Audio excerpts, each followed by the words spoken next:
What's up, baseball fans and sports fans all across North America? It is now time for True North Sports Talk podcast. Peter Barclay here. The wait is almost over.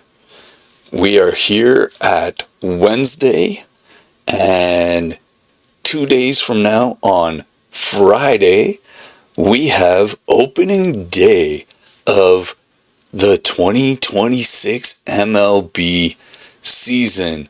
We've been waiting since November 1st, and the time has now arrived. We took a week off last week from the podcast. We are back, and we have a packed episode for you today. We're going to get you set for all things Blue Jays, and we're going to take a look at some other teams from around the league that we're going to be watching throughout the season. As per usual when we're doing this, I actually have a game on beside me here. The Jays are up 13-0 as we speak. And yeah, so fun times. We're always watching how the league is doing. And so 3:07 on Friday. That is when the first game kicks off. For the first time in a decade, the Blue Jays are the defending American League champions, and they will raise their banner for that at Skydome before taking on the Oakland Athletics. And yes, I still call them that. I still call it Skydome, as you can tell. So this season, the Blue Jays is a season that Blue Jays fans have been dreaming about pretty much since Miguel Rojas hit that home run in the 11th inning and broke our hearts after Game 7 of the World Series. So today we are previewing everything, as we said, that you need to know, including taking a look at what those Dodgers did in the offseason, as it was almost as busy for them as it was for the Blue Jays. We're going to start with the Blue Jays. We're going to talk about their opening day lineup, what John Schneider let us know the rotation was as of yesterday. There was an announcement made. We're going to talk about why this team was built and how it could go back to the World Series this year. Then we're going to talk about contenders. Those Dodgers are always pesky. They're looking for a three-peat and to cement their status as a dynasty. The Yankees made some moves. They've been talking all off season, and I've been hearing it from their announcers every time there's a game, and just from their media there in New York, how they are looking to not have the same issue they did with the Blue Jays in the division series last year. The Mets were really aggressive during the off season. They're looking like they're going to have a better team. The Phillies were basically status quo, but they added some pieces. They're always dangerous. The Braves are always dangerous. You got the Astros. We're looking at the Mariners and whether they can get back to where they were last year. And you're going to want to stick around to the end, because when we do preview shows, we like to give a dark horse. I personally hate predictions, but a dark horse team like the Detroit Tigers of last year, I can give you one of those. That's not exactly a prediction, but it's just a, hey, you might want to keep these guys in the back of your mind as we go throughout the season, because they might surprise you. Then again, they might fall flat on their face. So, we think that the team we have selected for you could shock a little bit the baseball world, as they were one of the worst teams last year. And so this is going to be detailed. We're going to get into it. We're going to talk about it. And yeah, so buckle up and let's talk about the 2026 MLB season. So, we are starting with the Toronto Blue Jays because, let's face it, they proved after last year that this lineup is loaded. According to MLB.com's projected opening day lineups, here's how John Schneider may choose to pencil it in. Now, we can talk about places that guys could move around the lineup, but this is what MLB.com thinks will be the lineup. So they have George Springer leading off. Most days, I would expect that to be true, as long as he doesn't start like he did last year. They project Addison Barger to hit number 2 in place of Bo Bichette. Vladimir Guerrero Jr. hitting third at first base. You got Kirky catching. Obviously, you figure that's going to be the case. You got Varsho in center. You got Lucas in left field. Okamoto at third base. Clement at second. And Andreas Giménez rounding it out at shortstop. So, let's talk about this a little bit, because last year you had Nathan Lucas hitting second or leading off for a good chunk of the season. Then you really have to figure you want either Barger hitting fourth. Kirk's not a bad option. The thing about Kirk, I love his bat. The only problem you have with Kirk is he's a position-to-position runner. So if you get a ball in the gap and he's on first, you might only get a single out of that, simply because going first to third for Alejandro Kirk is a very difficult proposition. So I think you kind of want Barger behind Guerrero just for the type of bat that he is. He's a bit more of a classic four-hitter, as it were. Because last year, for a good chunk of the season, you actually had Bo Bichette hitting behind Vladdy in the 4 position. And again, you had Nathan Lucas in the 2-hole a lot. I don't think that's the place to hit Barger necessarily. I like him as the 4-hitter. Okamoto could slot in as a number 2 hitter. I'd like to see how he performs. Ernie Clement, you can put almost anywhere in the order and he's going to get you a hit. So him hitting 8th, okay, I got no problem with that. I almost would want to see him hit 2nd behind Springer, because that seemed to work really well in the playoffs last year, and he just went on a tear. Not that that stopped at all throughout spring training. But yeah, here's the really cool part about the Blue Jays lineup. You could almost plug anyone in anywhere, except for Guerrero. You want him 2nd or 3rd. But any of the other guys, you could almost put them anywhere in this lineup, and you'll have a good lineup. I don't know many other teams that could say that. There is a lot of lineup hitting-wise versatility with this Blue Jays team. So, John Schneider, other than Springer and Guerrero, could draw names from a hat, and that would be a good lineup.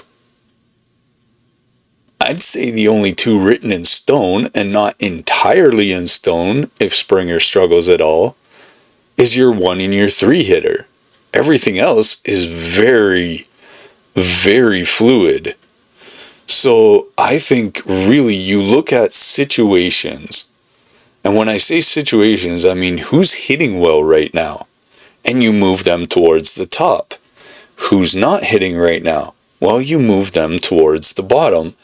And I don't think that should be seen as a demotion from any of these players. It's just, how are we going to maximize what we have? How are we going to utilize everyone to the best of their abilities on that day? So, I think that they didn't get it wrong here, MLB.com. But I just think that, like last year, this lineup is going to be extremely fluid. We haven't even talked about the bench yet. But let's talk about Springer. Springer leading off, to some people, is interesting. He's 36 years old this year. He hit .268 with 25 homers last year. His OBP was just .332. And you could say that's not ideal. But you could also say, what was his OBP when he was right? Because for the first, half the season, he really struggled. They moved him down to 6th, 7th in the lineup before he earned his way back to being the leadoff hitter. So that OBP, I kind of would just throw that out the window a little bit. This spring, he has been on a tear. He hit a home run today to make it 13-0. He hit a grand slam the other day. I don't think you got to worry about George Springer. That guy's a professional. When the tarp's on, his game is on most of the time. When the tarp comes off, well, that's just fun after the game, right? But here's the thing. Springer has always been a leadoff hitter for the Blue Jays, for the Astros, wherever. It's familiar. We're used to that. With Anthony Santander being out, and if I was in charge of the Blue Jays, I would trade that guy immediately for a bag of baseballs just to get away from that contract and the fact that this team has proven they are better without him and that he's just a spare part at this point. And I don't mean that as a knock on the guy personally. It's just this team proved they don't need him last year. He wasn't there. And they were one of the best teams in baseball. And when he came back, they struggled. Why? Because it interrupted the flow of the team. So he's going to be out till August, thank goodness. And so you definitely need Springer's bat in that lineup. You got to figure most days, unless you put him in right field on the odd day to let someone else cycle through the DH to get them off their feet. But you got to figure Springer's your DH for the foreseeable future, and I'm okay with that. That guy gets on base. He's an amazing influence in the dugout, in that locker room. He works his butt off, you can tell. And he's just an upbeat, positive guy that you definitely need in 162 games. So, you don't need him in the field every day, but he still can play the field. But the DH role seems to fit him perfectly. Now, the question that Vladdy's had, almost from the day he got to the Blue Jays, is who's going to protect him in the order?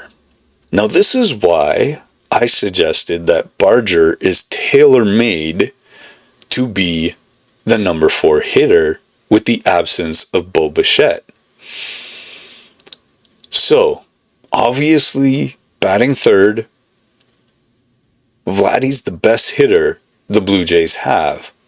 Now, I saw him take a ball that was called a strike by the umpire, turn it into a ball, because his eye was better in this game that's happening right beside me. And so, you have to believe that he's got that eye. He's not going to swing at some of the pitches he has in years past, just simply because he doesn't have to. If they want to call strikes outside the strike zone on this guy, he's going to call them out on it. Now, will he always be right? No. No one's going to be perfect at the ABS. They may go through stretches where they're right all the time, but no one's going to get it right all of the time. It's just human nature.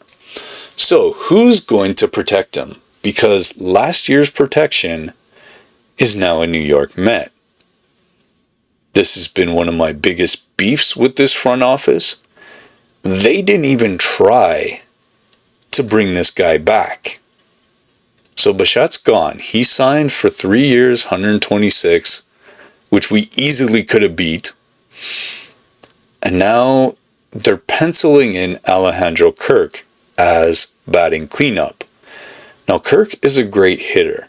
He hit .284. He had 18 home runs last year. And he is one of the best contact hitters in baseball. When he's going good, he's always getting knocks. As I mentioned earlier, the biggest knock on him is the legs. He cannot run. So if teams are going to pitch around Vladdy, they're going to have to deal with Kirk. And as we saw at times last year, in the playoffs when Bo was down with his knee injury, Kirk's going to make them pay more often than not. So that is going to help a lot. Now, Kazuma Okamoto, he's kind of a wild card. He could protect Vladdy very well. He could hit 2-hole very well. They say he's got pop in that bat, which we've seen a little bit of here in spring training. He signed for 4 years, $68 million this offseason. He hit 35 home runs in the NPB last year, so that's Japanese baseball. But the concern is that he struggled against high velocity pitching, which is 94 plus. Now, MLB pitchers these days, most of them throw 94 plus, if not all of them. Well, you get a Scherzer, a Verlander, a Bassett that can work under that, but those aren't everyday pitchers you're facing. So you got to figure if he can adjust to major league pitching and give him some time to do so, he's a threat to leave the yard. But again, I don't put that much stock in home runs. So even if he doesn't hit 30 home runs, but his OBP or his OBPS, as long as he's on base, is respectable, that's all I need from him. Get on base. I don't care if it's a home run. If it is, great. But get on base. Keep the line moving. So, let's just hope that that particular spot in the lineup isn't exposed as a weakness.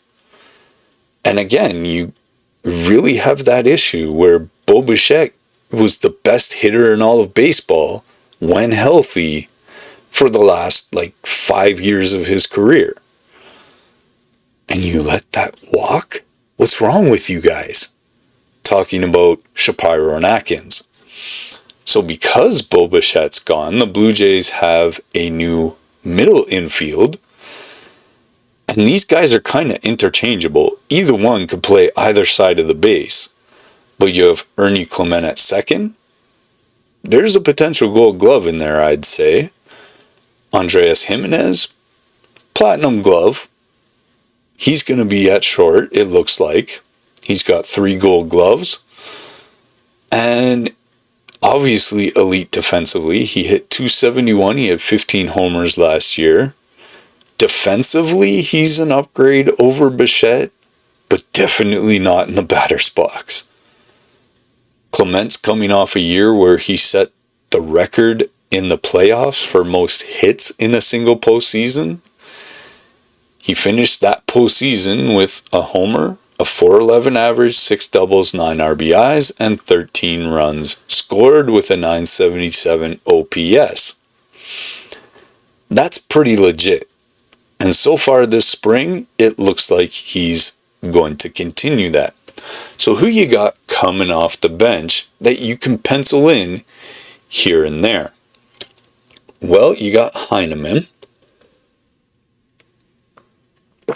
He's your backup catcher that got in trouble for sharing his champagne with the fans, which is ridiculous. You got Davis Schneider. You can plug him in at second. You got him in left field. There may be other places they choose to put him, but those are his two usual positions. You got Miles Straw. He can play left and center, right if you need him to. He's got speed, he's got defense, he handles the bat well. You got to figure he's your late inning pinch runner. And then, well, he's a Gold Glover too, let's not forget that. Jesus Sanchez, they traded Joey Loperfido for him. They're kind of hoping that he'll replace what Santander could have been. So far in spring, he looks like a defensive liability, but you may pinch hit him if you need some boom later on in the game. So there's some pretty solid depth there. Snyder gives them versatility. Sanchez has some left-handed power that they may not have had. And the bottom line about this lineup, we didn't even talk about Varsho, who's a Gold Glover. Should be, at least, if he hasn't been. You have Vladdy, Kirk, Okamoto, Springer. You got Barger, that will probably be added to that category. This lineup has a lot of power in it. You might say it lacks OBP, and that's something you really need, which is on base percentage. But still, this is a lethal lineup, no matter how John Schneider pencils it in. The Blue Jays scored 769 runs last season. That was good for 7th in the major leagues, and they made it to the 11th inning of Game 7 of the World Series. These guys know how to score runs.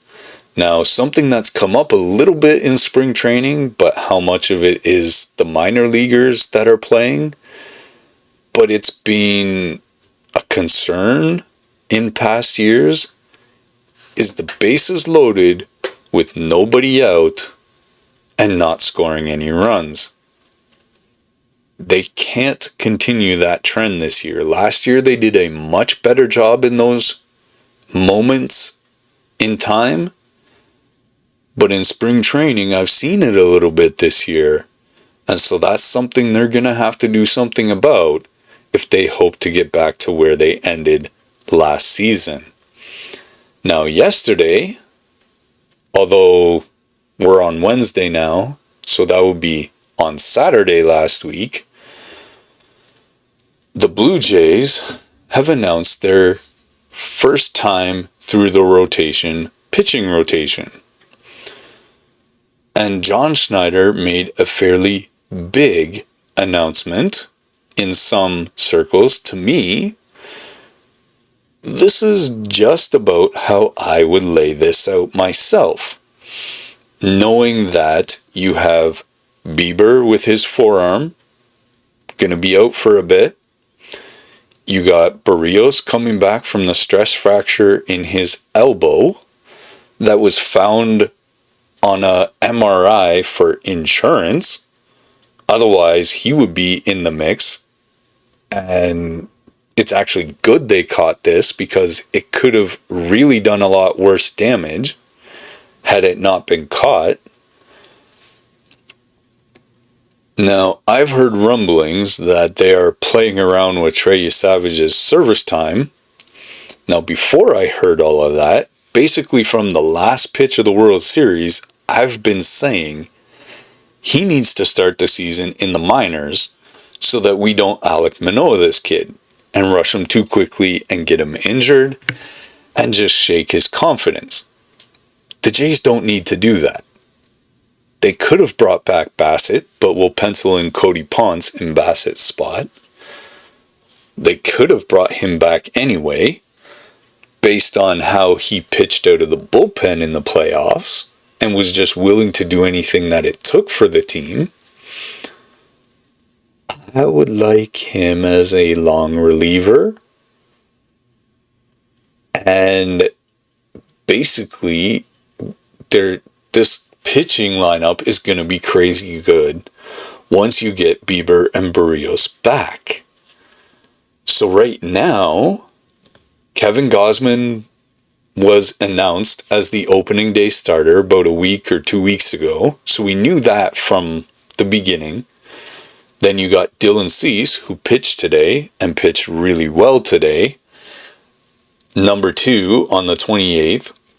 And then something that might surprise you a little bit, but it did not surprise me at all.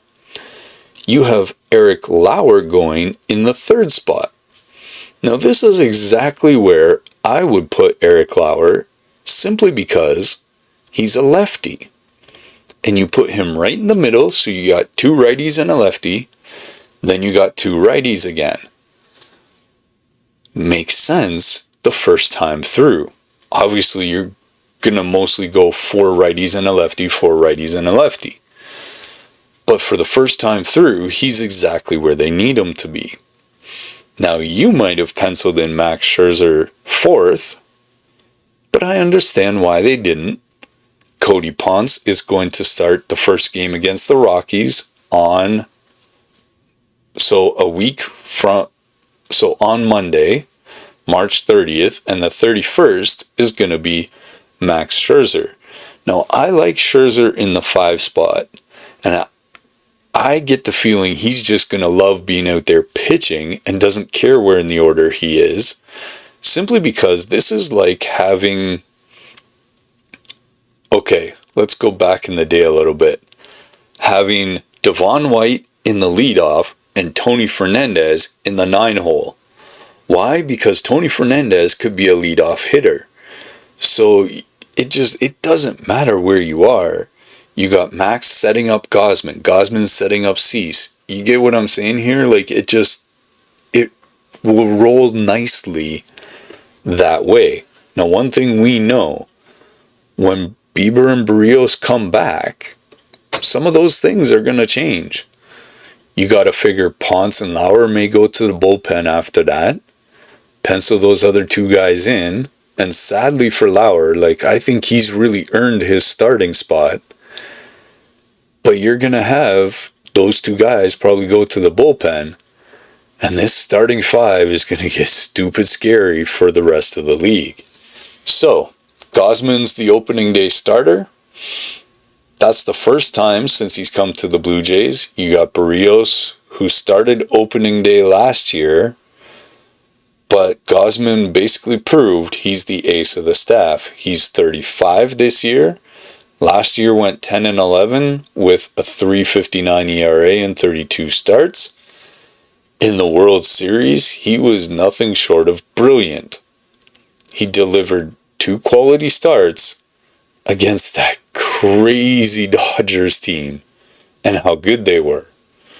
Snyder says, and this is his quote, "I'm pumped for him, pumped for us. It's about time that he got one of these." Gausman's in the final year of his 5-year, $110 million deal. I think the Blue Jays need to sign this guy at least for 2-3 more years before this year's over. So hopefully this won't be his last year in Toronto. Dylan Cease, the $210 million man, signed for 7 years. This offseason, he'll make his Blue Jays debut in Game 2 on Saturday. Cease is 30. He's coming off a rough 2025 year. He was 8-12 with a 4.55 ERA, but his strikeout stuff continues to be elite. In spring training, he looks really good. and he led all MLB pitchers with 215 strikeouts last season, even though he had that high ERA. The Blue Jays are figuring that Pete Walker is going to be able to work with him, going to unlock some things that have been missing for Dylan Cease, and that he will reach his full potential. If he pitches like his 2022 Cy Young runner-up self, Toronto's rotation is scary. You got Lauer, the workhorse. We know what he did last year in the middle part of that season. He pretty near single-handedly saved the Blue Jays season. When Shane Bieber, Bowden Francis, Jose Barrios all went down last year, to say Lauer stepped up big time is actually an understatement. He's going to start game 3. He's not flashy, but he eats up innings. He gives you a chance to win. And you cannot put a value on that. That is almost priceless. Cody Ponce was the KBO MVP. He's a bit of a wild card as he signed for $10 million a year, 3 years 30. And he was, as we said, the KBO, Korean Baseball League. He was 17-1 with a 189 ERA. So the question we have, and based on his spring numbers, will that translate to the major leagues? We're going to find out on Monday when the games actually mean something. His spring has been great. He's debuting against the Rockies team, so that's a bit of a soft landing for him. And then you got the legend, Mad Max. He's 41 this year, but he signed a 1-year, $3 million deal. He could make 13 if he hits all his incentives. He's looked dominant in spring training. He threw 4 scoreless innings with 0 hits allowed in his debut. He's averaged 94 with his fastball. He might leave Scherzer in Florida. I don't think so, but we'll see, for one more minor league game to build him up to 90 pitches. And he'll make his debut on the 31st. Once Bieber and Barrios return from injuries, Scherzer could be a 6th man in the rotation. There could be a bullpen day kind of role. But for now, he is a full-time starter. Now again, if they're looking at bullpen days or a 6th man, I believe that'll be Lauer. And they'll push Ponce to the long man. So the missing pieces, forearm fatigue for Shane Bieber. He's still coming off Tommy John. Don't forget that. Jose Barrios had a stress fracture in his elbow. We're not sure about that timetable. Francis is gone for the year with Tommy John. And Savage is being managed carefully. And that's what we need. We don't need him until potentially September.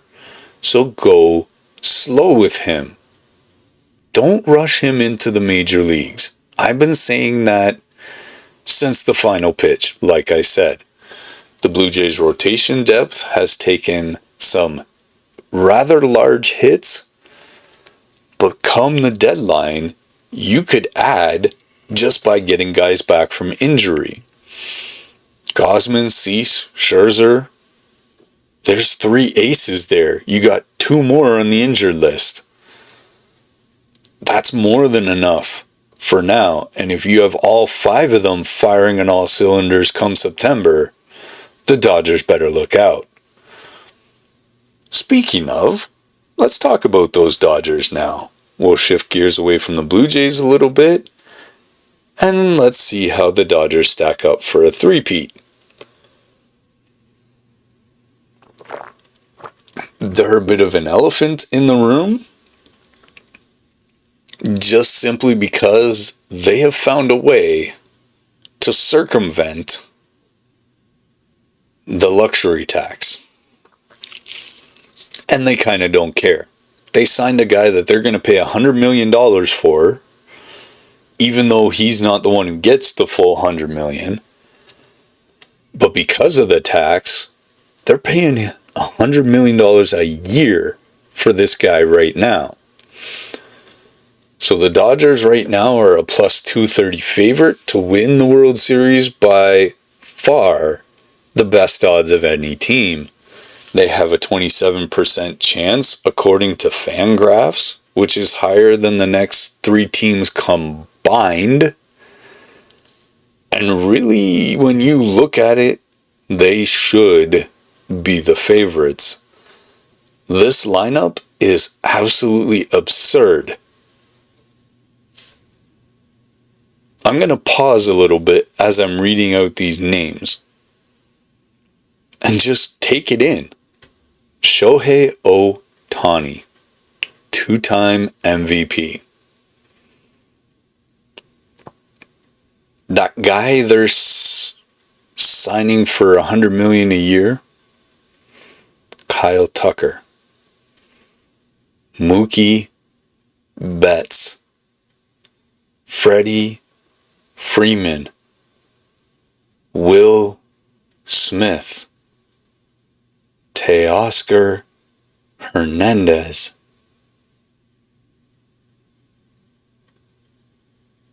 That's 6 guys right there, among others. They added Edwin Diaz for 3 years, $69 to close games for them. Their rotation is led by Yoshinobu Yamamoto. That guy is lights out. They have Blake Snell. They have Tyler Glasnow.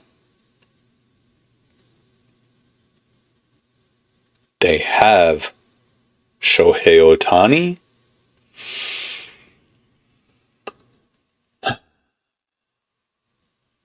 They have that other Japanese guy that was closing games for them last year. Please forgive me, I forget his name. I don't have it off the top of my head.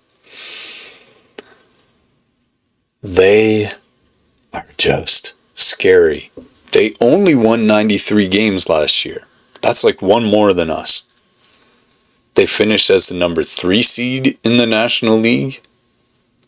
They had to go through the wild card. And they were pushed to Game 7 by our Blue Jays. And you could say the Blue Jays outplayed them. They just had a couple of bad bounces or missed calls. And they win the World Series. So an injury to Ohtani or Tucker, maybe a Betts, maybe Yamamoto, and their season could take a not so good turn. But for now, the Dodgers are the clear favorites. They got the talent, the depth, they got $1 billion in deferred money. I mean, what could go wrong, right? Well, and Rojas re-signed there too. Ho-hum. So, let's play the 162 and see how this plays out. But the Dodgers, you have to respect that team. They've been around a long time, and they know how to get the job done. In the AL East, you got some teams that you got to watch out for if you're the Blue Jays. You got the Yankees always. That team still is pretty scary, and they got to start from Garrett Cole in this preseason, so he's coming too. You got the Orioles looking to bounce back after a dismal season. The Red Sox didn't make the splashes you might expect, but they quietly made some good moves. Sonny Gray, their third baseman they went out and got. We'll get to that, I hope. I forget his name off the top of my head. But they made some pretty solid moves quietly that really will help them. But again, as always, This is the beast of the East in the AL East. It's going to be a bloodbath this year. Thank goodness for the more balanced schedule. The Yankees, from bookmakers, don't ask me why, are the second favorite to win the World Series, probably because no one wants to respect what the Blue Jays did last year. But they signed and still have Max Fried. They re-signed Cody Bellinger. They're getting Garrett Cole back slowly from injury. You got Carlos Rodon. You got Schmidt. And then you have that kid that they had last year that was lights out. And so, yeah, they're going to have an interesting start to their season. You know Aaron Judge will do Aaron Judge things, but the middle of their diamond with you got Chisholm on one side, you got Volpe on the other, and that's a pretty scary proposition if you're the New York Yankees. Getting McMahon last year really solidified their third base position, but straight up the middle of the diamond is a scary thought. Starting at catcher, second, short, center field, you got Trent Grisham. This could be a very interesting year for the New York Yankees. So the Baltimore Orioles signed Pete Alonso. That was their big splash this year, and we'll talk about them a little more in depth later on, but you got to watch out for them guys. They still got Rutschman, they still got Mountcastle, they still got a bunch of guys there that are pretty darn good. They sold off some of their older, aging out guys. And so, yeah, that's the guy's name, yes. We'll get to it here in a moment. So the Red Sox, they added Sonny Gray, as mentioned. They added Ranger Suarez, and the name I was trying to remember, Wilson Contreras. So they're trying to build off of their playoff appearance last season. The AL East projects to have 5 teams anywhere between 80 and 90 wins. That's all of them. Even Tampa Bay is looking better than they were last year, even though they had a dismal year last year. I think a lot of it has to do with being at Steinbrenner Field.